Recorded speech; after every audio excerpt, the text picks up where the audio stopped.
Daz Dee TV.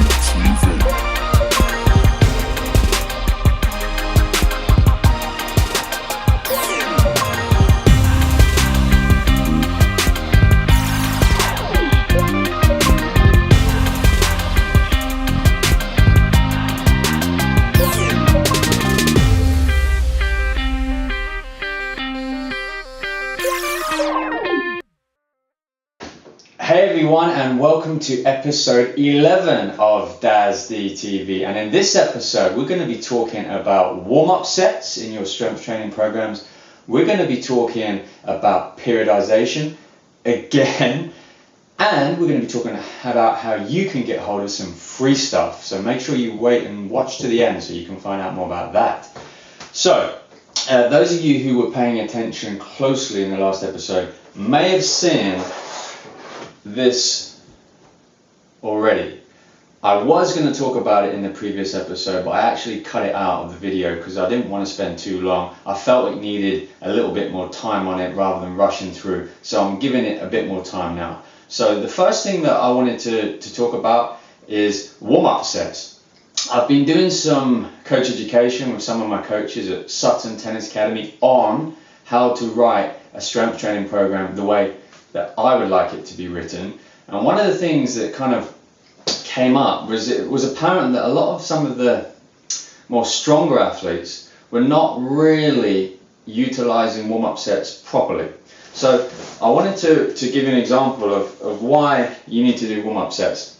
And if you can see this here, we've got on the left-hand side a typical hypertrophy type workout sets and rep scheme of 3 sets of 10, and on the right hand side we've got more of a traditional maximal strength session using a 5x5 sets and reps workout scheme. Now the original reason that I wanted to use this example was actually, if you remember when we've been talking about how to write a strength training program in previous episodes, I said how, you know, typically this would be the kind of thing that I would do first if maximal strength was a focus of the program, and then in other exercises, maybe like single leg exercises, maybe some accessory strength exercise, we might do some additional work in this range. What I wanted to highlight was how you might properly warm up to do a typical workout using these sets and rep schemes, okay? So if you were doing something, let's say for example you have a 1 RM back squat of 100 kilograms, right?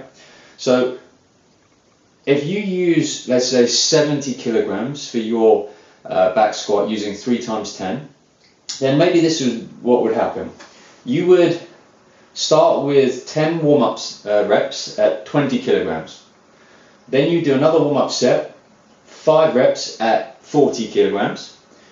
Then you would go down to 3 reps at 60, and then you would do your workout, 3 workout sets at 10 at 70 kilograms. And if you know anything about how to monitor the intensity of your training sessions, you might have already come across volume load. And volume load is simply multiplying the sets by the reps by the load that you lift. And in this particular workout, we get a total volume load for that back squat of 2,620. So let's come across over here and let's have a look at how you might do something slightly different if you're going to be lifting a bit heavier. So now, again, on the basis of a 1 RM of about 100 kilograms, I've said for 5 reps, maybe we're going to go up from 70, somewhere in the region of 85 kilos for our workout set. So what's going to happen now? Same thing. You do a warm-up, 10 reps at 20 kilograms, like before, 5 reps at 40 kilograms, like before, and also, like before, 3 reps at 60. But then I might do an additional warm-up set here for 2 at 75, before I then go into my workout set, 5 sets of 5 reps at 85. And again, this is important because if you also look at the volume load here, you can see the total volume load is actually higher than in the hypertrophy program, 2,795. So it's over 100 units more in volume load. And that's just something that I think is important to highlight, because what it means is that you can be working on maximal strength, you can actually be lifting a heavier weight, and you can also be getting in the benefit of the volume of training, which is going to help with fitness. It's going to help with anatomical adaptation, so the connective tissue development, and it's going to help with hypertrophy as well.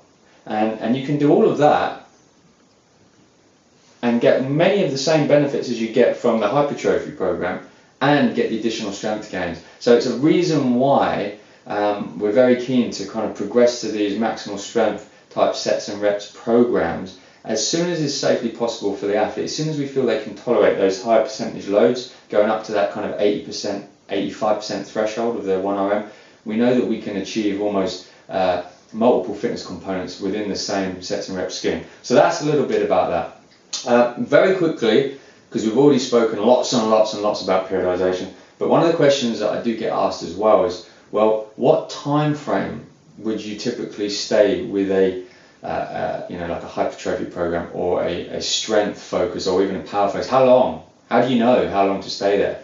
And on one hand, you could kind of do a traditional linear periodization model where you go 4 weeks of endurance, 4 weeks of strength, 4 weeks of power, all that kind of stuff, right? But the smart way to do it is to reverse engineer back from the date that you need that peak performance.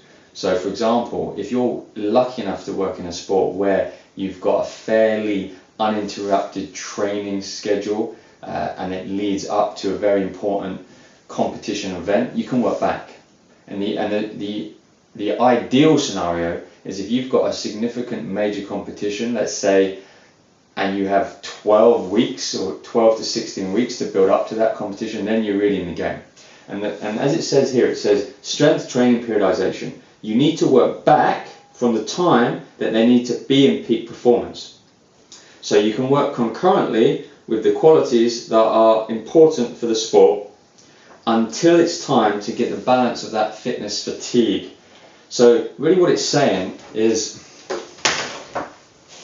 if you know what the important qualities are for your sport, then work on them. It doesn't really matter whether you're working linearly or concurrently. I think we've all said now, and you've heard me talk about this for weeks and weeks now, that I train concurrently. I look at the important qualities that I need to develop, and then I just make a decision on whether I can teach them or train them or perform them under competitive stress, depending on the training level of the athlete I work with.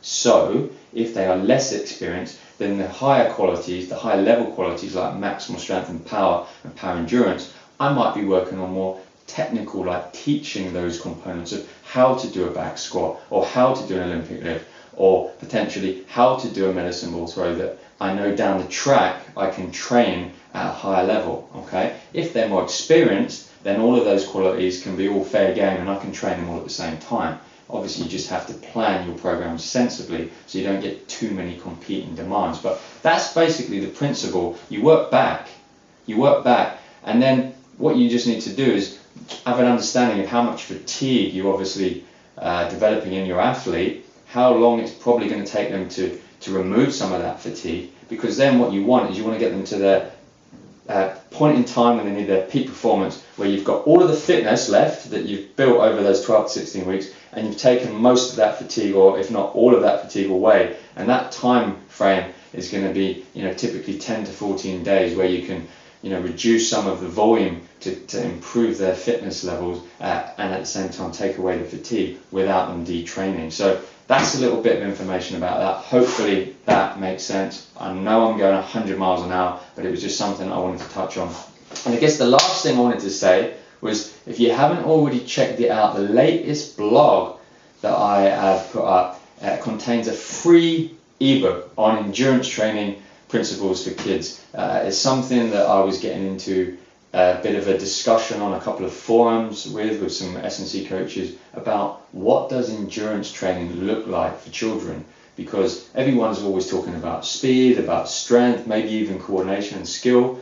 Not many people are talking about endurance, but it's an important topic. So I went away, thought about what everyone was saying in the discussion, and put together an ebook. And it's available for everyone. It's for you guys as well. All I would ask is if you could come along to the Facebook page and to my Instagram, particularly Instagram. I'm trying to push that quite hard at the moment. It's APA Coach Daz. So if you can get onto Instagram, I'd appreciate that. I'm looking to try and get more exposure there. So check out the link at the bottom of this video where you'll be able to get the link to the blog where you can get the free ebook.